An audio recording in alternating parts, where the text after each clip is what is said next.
El presente video es una guía orientativa sobre la construcción de reactivos para la construcción de una escala de medición en psicología.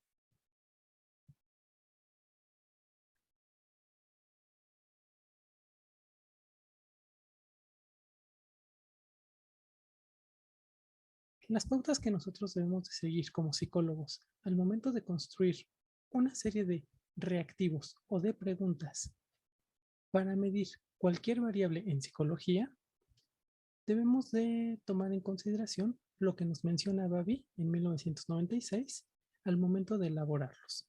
Primero que nada, todos y cada uno de los reactivos que elaboremos debe de cumplir con los siguientes lineamientos. Primero que nada, los reactivos deben de ser claros. En segundo lugar, las preguntas deben ser simples. En tercer lugar, debemos permitir respuestas confiables.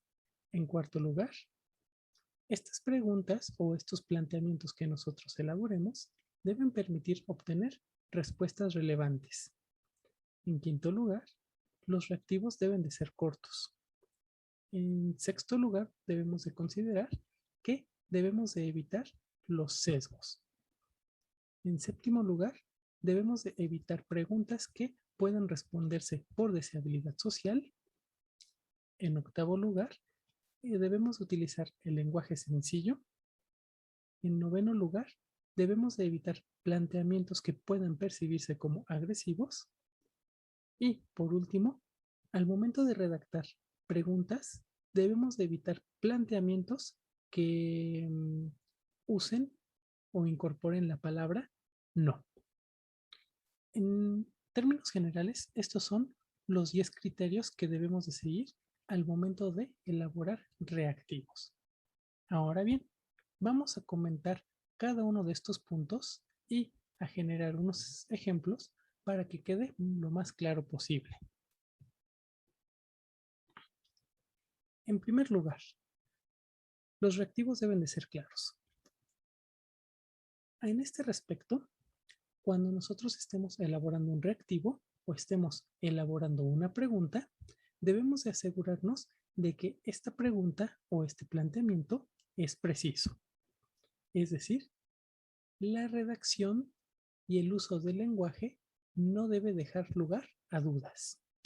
Debemos de evitar que se puedan malinterpretar o que nuestros usuarios o nuestros participantes puedan tener una concepción errónea de lo que les estamos planteando. Es decir, quien quiera que lea el reactivo debe de tener claro qué es lo que estamos preguntando. Por ejemplo, si nosotros queremos conocer el estado emocional de una persona y preguntamos, ¿cómo estás? Este planteamiento, en términos psicológicos, no sería una pregunta adecuada. ¿Por qué? En primer lugar, porque al hacer la pregunta de ¿cómo estás? No se está especificando a qué queremos eh, interrogar o hacia dónde queremos dirigir la pregunta. Estamos preguntando cómo se encuentra nuestro interlocutor a nivel físico, a nivel social, a nivel emocional. ¿A qué nos referimos? Más aún, la pregunta sería, ¿cómo estás respecto a qué? A tu día de trabajo, a algún evento que hayas pasado recientemente, a una noticia que te haya sucedido últimamente. También puede influir el preguntarnos desde cuándo quieres saber cómo estoy. Es decir, ¿cómo estoy desde los últimos 5 días? ¿Cómo estoy desde el último mes? ¿Cómo estoy desde los últimos 5 minutos? Con estos ejemplos vemos que el plantear una pregunta que no es clara, que no es precisa, da lugar a múltiples interpretaciones. No deja claro qué es lo que nosotros queremos averiguar. ¿Cómo podríamos hacer un planteamiento que sea claro, que sea preciso? Podríamos preguntar respecto a una situación específica. ¿Cómo te encuentras a nivel emocional respecto a los problemas de salud que has tenido últimamente o en las últimas semanas? De esta manera nosotros estamos dejando claro qué es lo que queremos saber, a qué nivel lo queremos saber y dentro de qué periodo de tiempo lo queremos saber.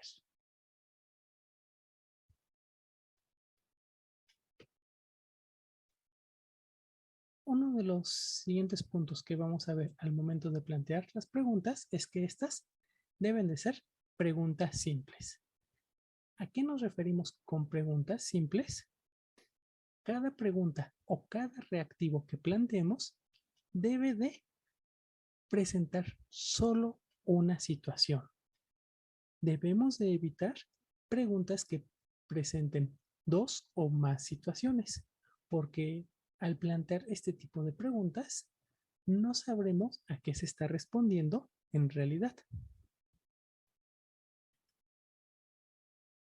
Uno de los ejemplos que podríamos observar en este sentido es, imagínense dicha situación. Una persona acaba de perder las llaves de su auto y nosotros preguntamos, el que hayas perdido las llaves de tu auto, ¿te preocupa o te enoja? ¿O piensas que te las robaron? De esta manera, ¿a cuál de todas las preguntas responderíamos? ¿Cuál sería la primera que nos vendría a la mente para responder?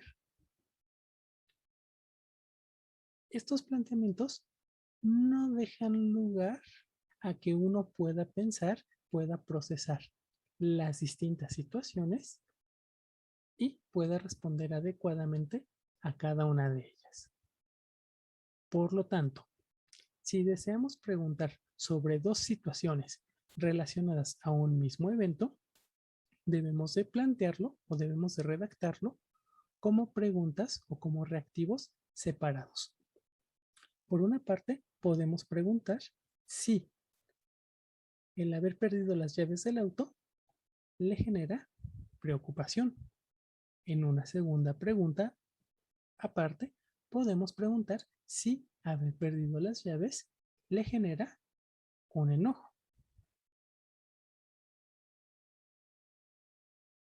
De esta manera, nosotros tendremos respuestas precisas a lo que nosotros necesitamos saber. Otro ejemplo donde podemos ver preguntas que plantean más de una cuestión de manera simultánea es en esos típicos exámenes donde preguntan ¿cuáles fueron las causas que llevaron a la Revolución Mexicana y por qué? Se están planteando dos preguntas. Por un lado, se quiere indagar cuáles fueron las causas y, en segundo lugar, se quiere saber por qué esas causas fueron las que llevaron al evento en cuestión. Plantear este tipo de preguntas genera una dificultad porque nuestro interlocutor o la persona a la cual estamos evaluando no puede procesar de manera independiente ambos planteamientos.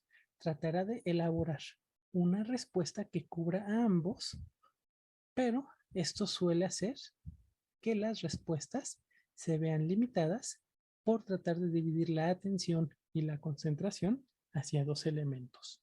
Por lo tanto, siempre que queramos preguntar situaciones de este estilo, hay que plantearnos si podemos preguntarlos de manera separada.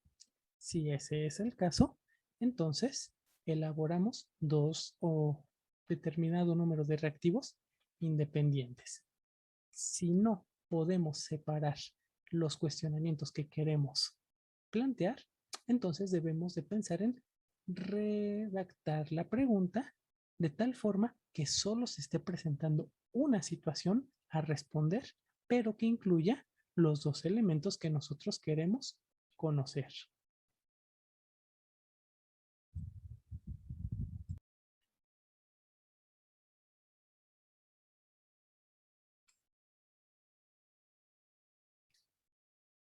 El tercer punto que debemos de tomar en consideración al momento de estar planteando reactivos es que estas preguntas o estos planteamientos deben de permitir respuestas confiables. ¿A qué nos referimos con este punto? Siempre que nosotros planteemos una pregunta o un reactivo, las respuestas que nosotros podamos obtener de dichos reactivos deben de ser claras y precisas. Deben de permitir la posibilidad de que la persona que está respondiendo pueda proporcionar una respuesta que sea comprensible, que sea hasta cierto punto comprobable, que no caiga en términos ambiguos o en términos pocos claros. Por lo tanto, al momento de que nosotros planteemos las preguntas, debemos de tener la confianza o debemos de asegurarnos que la persona que está respondiendo debe tener conocimiento o debe de entender a qué nos estamos refiriendo.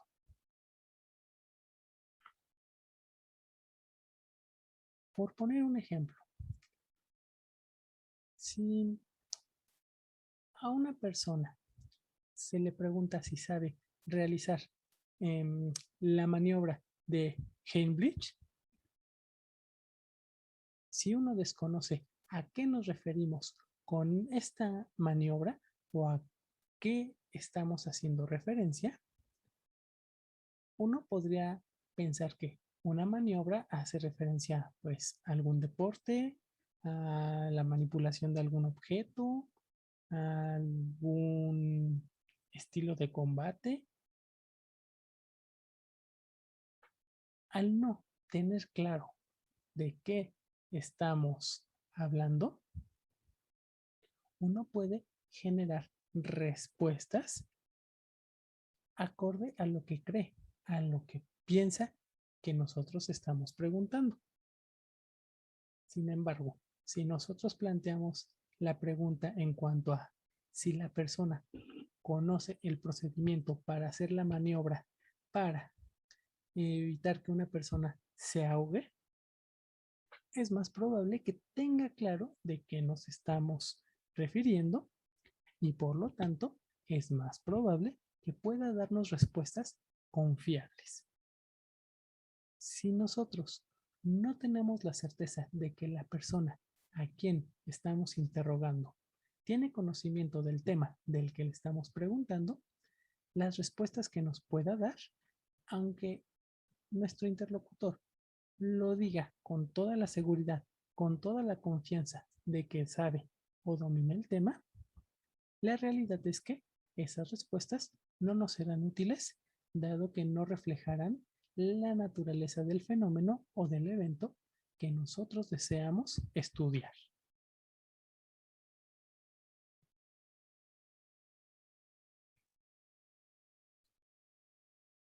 Por otra parte, cuando nosotros planteemos una pregunta, cuando nosotros redactemos un reactivo, debemos de hacerlo con lo siguiente en mente.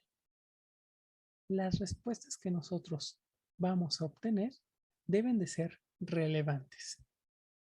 Es decir, debemos de orientar dichas preguntas para que nos den una respuesta relacionada a necesidades generales o a situaciones generales, más allá de situaciones particulares. En otras palabras, nosotros buscaremos que las respuestas que nos den nos proporcionen información para poder comprender a todo un grupo, a toda una población y no a un individuo en específico. dado que estos procedimientos son para evaluar o para construir una escala psicométrica, la idea es que los análisis se van a hacer de manera individual, pero debemos de tener parámetros que sean relevantes a nivel poblacional. Por lo tanto, no debemos de centrarnos en cuestiones sumamente particulares. Por ejemplo, si nosotros queremos conocer cómo es que la ausencia de una figura paterna puede afectar el desarrollo de un niño, no le vamos a elaborar una pregunta que diga, ¿cómo es que se afectó a tu desarrollo emocional el que tu padre te haya abandonado a los 4 años a una persona? Primera, porque asumir que a los 4 años fue abandonado o el padre desapareció de la vida de este niño, implicaría uno de los puntos que veremos más adelante, que retomaremos este planteamiento en su momento, pero en vez de estar preguntando sobre la situación general que es la pérdida de la figura paterna, estamos centrándonos en el caso específico. Se está haciendo una pregunta directa al individuo. Entonces, se estaría de esta manera centrándose a un planteamiento particular y no a uno general. Entonces, debemos de tomar en consideración que las preguntas deben de hacerse en términos que puedan aplicarse a cualquier persona que esté respondiendo el cuestionario. Por lo mismo, si una situación no es pertinente para una población y es más bien elaborado o dirigido para un individuo en específico, existen altas probabilidades de que cuando se responda a dicho planteamiento se puedan inventar respuestas o se falseen ciertos datos de las respuestas, lo cual afectaría la utilidad de dicho reactivo.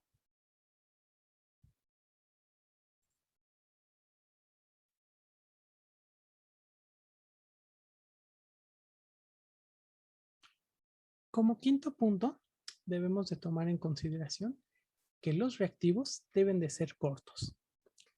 Entre más precisa y corta sea la redacción de una pregunta, va a ser mucho mejor al momento de construir nuestra escala. Se recomienda regularmente que los planteamientos que nosotros elaboremos a modo de preguntas tengan como máximo una extensión de 20 palabras. ¿Por qué? Dado que las preguntas largas o que dan muchas vueltas a una situación pueden generar dificultad para comprender cuál es la idea general entre tantos planteamientos que se están redactando.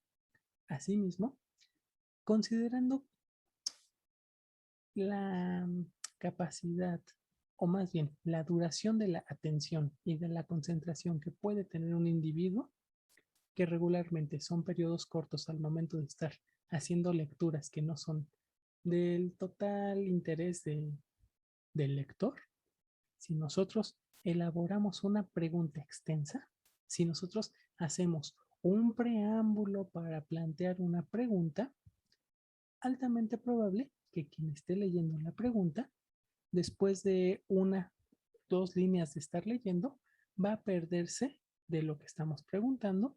Puede ser que no le quede claro qué es lo que queremos saber o simple y sencillamente deje de leer la pregunta y responda lo que crea que debe de ir en dicha pregunta. Y ojo, es importante tomar en consideración lo siguiente. El que un reactivo sea corto, sea concreto, sea claro, no implica que las preguntas tengan que ser escuetas. Un ejemplo de esto sería lo siguiente. Si planteamos la pregunta, en su opinión, ¿cuál considera que sería el curso de acción adecuado para que el gobierno pueda manejar los niveles de inseguridad crecientes en el país a fin de que la sociedad civil se sienta segura? Todo este planteamiento puede generar que la persona no tenga claro qué está preguntándose. Está preguntando una opinión, pero ¿sobre qué? Sobre que el gobierno no está tomando medidas o sobre las medidas que está tomando. Está preguntando sobre la inseguridad. Está hablando sobre la percepción de la sociedad civil. Entonces, al plantear una pregunta tan extensa, es difícil comprender cuál es la idea que se quiere investigar. ¿Cómo podríamos mejorar este reactivo para que sea lo más preciso posible? Una opción sería, ¿cuál es su opinión respecto a las medidas que toma el gobierno para controlar la inseguridad? Es una pregunta clara, concisa y directa.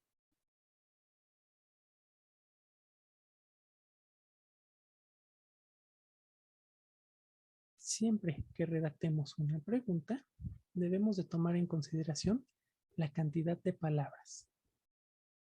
Hay que ver cuándo podemos replantear la pregunta a fin de que podamos usar el menor número de palabras, pero sin que se pierda la idea de lo que nosotros queremos estudiar.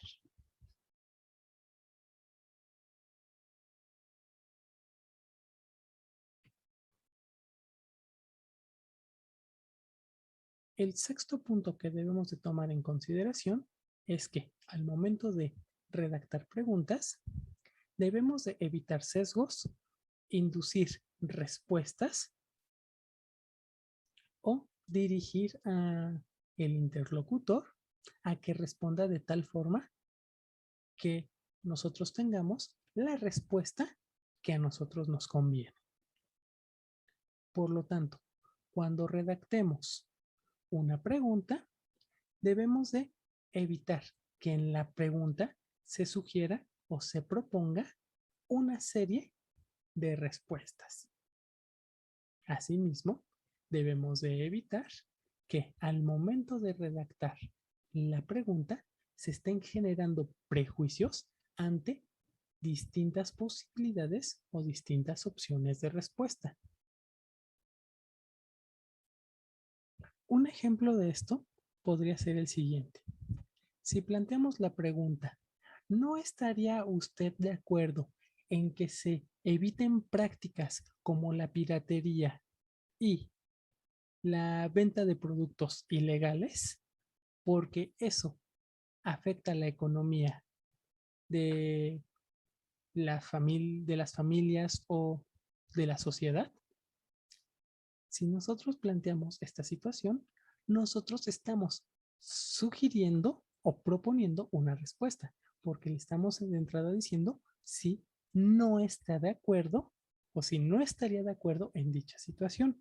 En caso de que responda un planteamiento contrario a lo que nosotros estamos sugiriendo, se daría por sentado que entonces está en contra de, por ejemplo, en la pregunta específica, la economía de la sociedad o de las familias que se dedican a hacer tal producto. Entonces, con este planteamiento, nosotros estamos sesgando la respuesta. Estamos dirigiendo las respuestas de nuestros usuarios a lo que nosotros queremos que respondan y no a lo que realmente quieren pensar o quieren responder.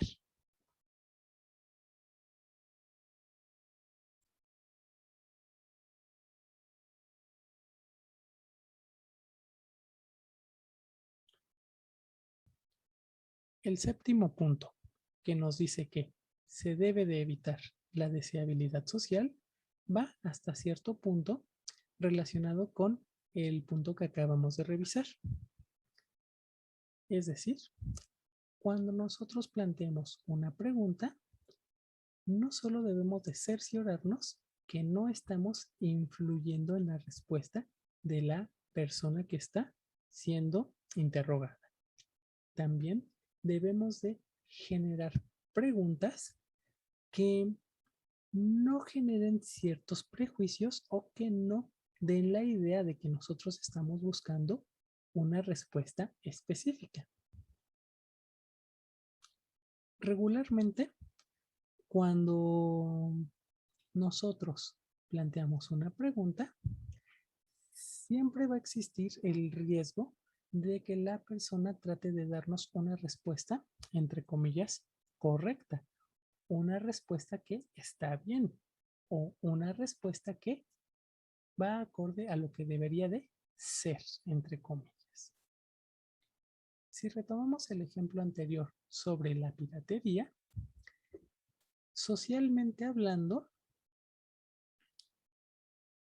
podríamos considerar que la piratería no está bien y aunque en algún momento de nuestras vidas hayamos consumido algún producto pirata, dado que esta deseabilidad social nos empujaría a responder que estamos en contra de la piratería, entonces no obtendríamos realmente información útil por el planteamiento en el cual la persona se puede sentir involucrada, se puede sentir vulnerada si respondiera con la verdad y entonces prefiere responder con lo que uno espera que se responda o con lo que cree que es la respuesta adecuada.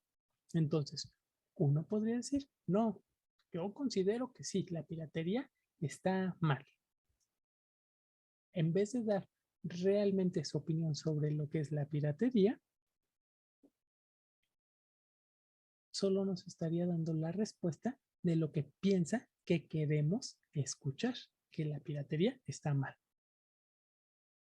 Por lo tanto, cuando nosotros redactemos reactivos, debemos de cerciorarnos que la redacción de la pregunta no vaya orientada directamente hacia el que responde de manera personal, sino como una situación hipotética o como una situación de plantear una opinión, más que de sentirse juzgado o de esperar determinada respuesta.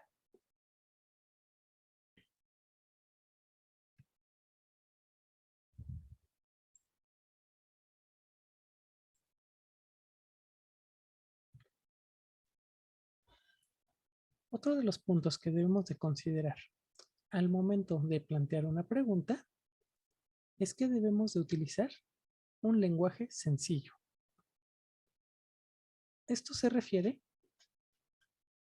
a que al momento de plantear una pregunta debemos de evitar usar términos técnicos, tecnicismos o lenguaje complejo que no sea comprensible para la mayoría de la población. Siempre que nosotros estemos redactando una pregunta, debemos de tener en mente hacia cuál es la población que nosotros vamos a dirigir dicha pregunta o dicho planteamiento. Si nuestro planteamiento va dirigido a una población especializada, a una población preparada, el uso del lenguaje técnico o el lenguaje especializado puede tener lugar. Pero si va hacia una población general, entonces recurrir a tecnicismos puede generar que la persona que está respondiendo no tenga claro a qué nos estamos refiriendo. Por lo tanto, usar un lenguaje sencillo implica plantear lo que nosotros queremos conocer con las palabras más sencillas o con los conceptos más básicos posibles. Y es importante resaltar aquí que hablar con un lenguaje coloquial o un lenguaje sencillo, no implica que caigamos o que planteemos preguntas usando un lenguaje vulgar, que es muy diferente a un lenguaje sencillo o coloquial.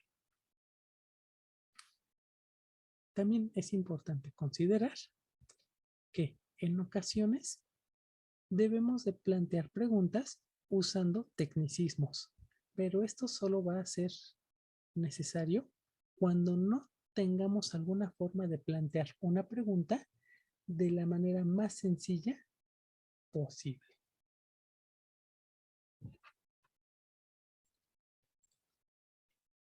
Un ejemplo de este punto podríamos encontrarlo en el siguiente planteamiento.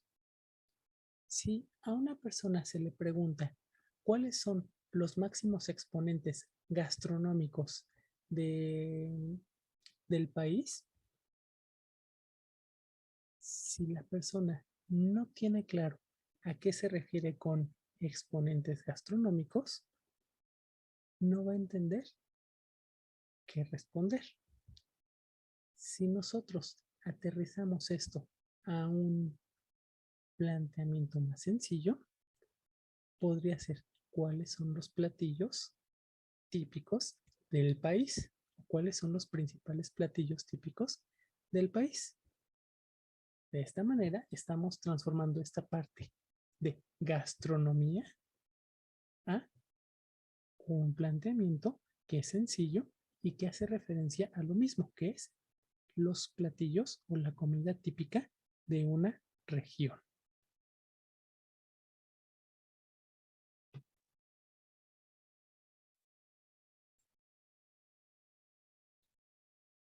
Como noveno punto, debemos evitar planteamientos agresivos, directos o que puedan poner en situaciones incómodas a las personas que están respondiendo las preguntas. Es decir, cuando nosotros elaboremos una pregunta o redactemos un planteamiento, debemos de evitar evidenciar o exponer al encuestado. Es decir, las preguntas que nosotros estemos planteando no deben de sentirse agresivas, no deben de hacer que la persona que está respondiendo se sienta vulnerable. Por lo tanto, la redacción no debe de ser confrontativa, no debe de ser acusatoria. Si retomamos el ejemplo que mencionábamos hace unos cuantos puntos respecto a la pregunta de qué consecuencias emocionales genera el que haya sido uno abandonado por su o haber crecido sin la figura paterna, este planteamiento, como les había mencionado, que lo íbamos a retomar, entra justo aquí, porque elaborar esa pregunta tal cual como se planteó en los puntos anteriores, expone o deja en evidencia a la persona. Puede sentirlo como una pregunta agresiva, como una pregunta que le genera incomodidad. Por lo tanto, si queremos explorar sobre este tema, primero que nada, debemos de tomar en consideración que puede ser una temática sensible o incómoda, que no cualquiera estaría dispuesto a responder. Por lo tanto, el planteamiento que se debe de hacer debe de ser lo más ligero, lo más amigable posible para que no puedan sentirse agredidos, confrontados o expuestos. Porque un encuestado que se siente así va a dejar de responder y en caso de que responda, va a sesgar sus respuestas. Podrá inventarlas o podrá generar respuestas por deseabilidad social. Entonces, ¿cómo podríamos replantear esta pregunta de cómo te sientes o más bien, cuáles fueron las secuelas emocionales que dejó el haber crecido sin una figura paterna? Podría replantearse a un modo más amigable, entre comillas, como ¿cuáles serían los puntos que habrían cambiado en su desarrollo emocional al haber tenido una figura paterna?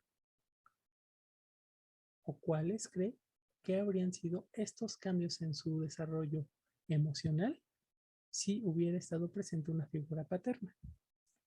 De esta manera, estamos preguntando prácticamente lo mismo, pero el planteamiento se siente menos agresivo, se siente menos intrusivo. Es importante tener en consideración que va a haber algunos puntos en los cuales va a ser sumamente delicado y que en ocasiones será mejor evitar indagar, salvo que ese sea el objetivo de la escala en cuestión. Debemos de evitar este tipo de situaciones, porque llegados a este punto, y si el objetivo de la escala es directamente el punto que genera incomodidad o que puede dejar vulnerable al encuestado, entrarían varias cuestiones relacionadas a lo que sería el código ético, principalmente sobre el costo-beneficio de indagar sobre dicho tema. Por lo tanto, siempre que redacten una pregunta sobre temas sensibles, piensen en cómo se sentirían si alguien que no conocen llegara y les preguntara de la nada, tal como lo redactaron ustedes. Si les genera alguna incomodidad, por mínima que sea, entonces su planteamiento o su pregunta tiene que modificarse.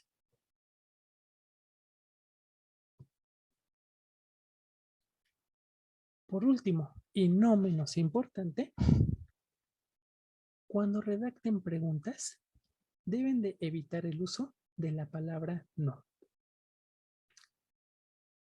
Regularmente, por la forma en la que el cerebro procesa la información, el uso de la palabra no suele omitirse y al momento de leer la pregunta, el procesamiento mental la toma como una afirmación positiva en vez de una negativa.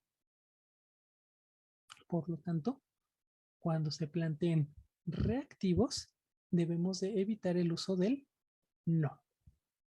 Debemos de plantearlo en modo afirmativo o en caso de que necesitemos plantear una pregunta en términos negativos, debemos de recurrir a antónimos o conceptos similares que eviten el uso del no, pero que den una idea negativa.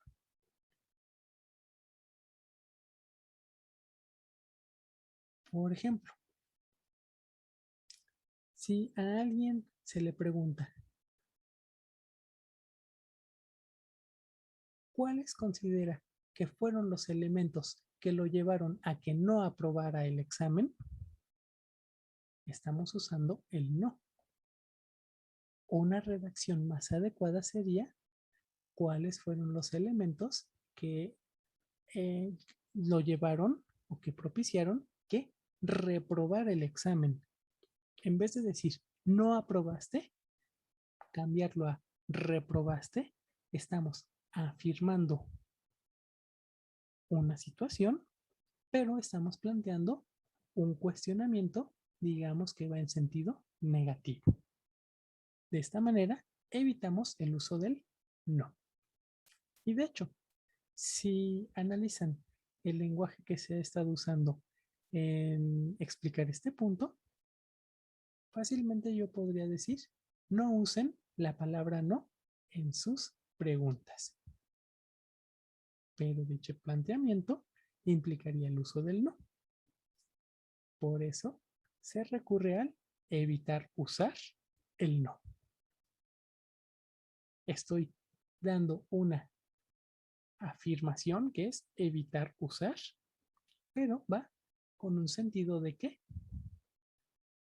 no queremos que se presente el no en las preguntas. El único punto o la única situación en la cual nosotros debemos de usar el no es solo cuando sea imposible replantear el reactivo de tal forma que evitemos el uso del no. Por lo tanto, solo cuando es totalmente necesario usar el no, lo usaremos. Pero es importante destacar que al momento de redactar, el no debe de estar con mayúsculas y con negritas para que resalte dentro del texto y no se pierda al momento de leer y procesar la información. Por último, y muy de la mano con el uso del no, es que si es algo que debemos evitar usar un solo no en una pregunta, debemos de evitar en mayor medida usar dobles o triples negativos. Por ejemplo, ¿no estarían de acuerdo ustedes en que no se debe de recurrir al uso de ciertos pesticidas en casa? Dado que usé doble negativo, el planteamiento entonces sería positivo, que sería, ¿no estaría usted de acuerdo en que no se usen pesticidas? Sería lo mismo que decir, ¿usted estaría de acuerdo en que se usen pesticidas?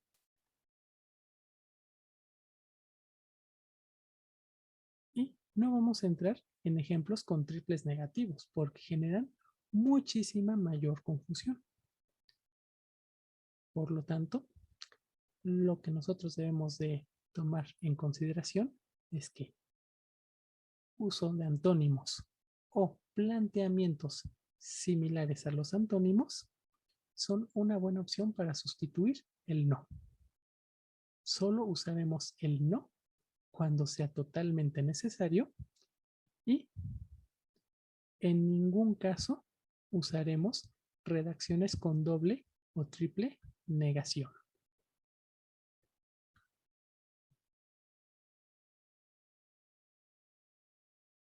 Entonces, estas son las 10 características o los 10 criterios que debemos de tomar en consideración cuando nosotros redactamos preguntas para la construcción de una escala. Todos y cada uno de los reactivos que elaboren deben de estar bajo la lupa de estos 10 criterios. Habrá algunos puntos que serán mucho más fáciles de cumplir o mucho más fáciles de seguir que otros. Sin embargo, un buen planteamiento para una buena escala de medición debe de pasar por el filtro de estos 10 criterios.